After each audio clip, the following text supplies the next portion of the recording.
ভদ্রলোকের নাম হারালাল সামন্ত, তার একটাই ছেলে, তার নাম শরবত। তো হঠাৎ তাকে ডাকা হচ্ছে, আসামি হারাধন সামন্ত হাজির, আসামি হারাধন সামন্ত হাজির, আসামি হারাধন সামন্ত হাজির।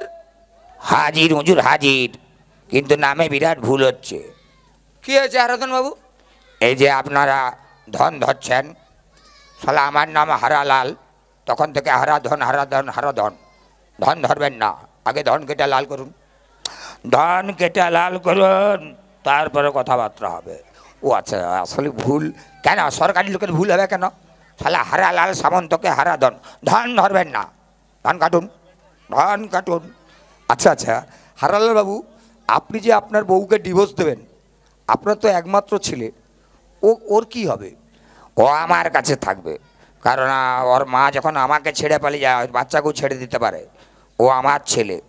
তখন ছেলের মা বলছে, মানে ওর বউ বলছে, হুজুর 9 মাস 9 দিন আমার গর্ভে ধরেছি, সর্বদা আমার, ও আমার একমাত্র ছেলে, সর্বদা আমার কাছে ছেড়ে দিন হুজুর।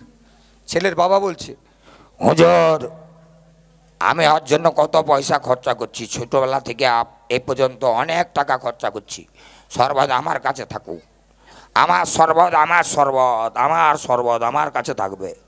ছেলের মা লাস্টে বলছে, আপনারা বিচার করে বলুন, আমার গ্লাস, আমার জল, আমার চিনি, উনি 3 ফোঁটা পাতিলের রস ঢেলে বলছে শরবত উনার, আপনারা বিচার করে বলুন, আপনারা ঠিক আছে গুরু, একটু পরে আরও দেবো।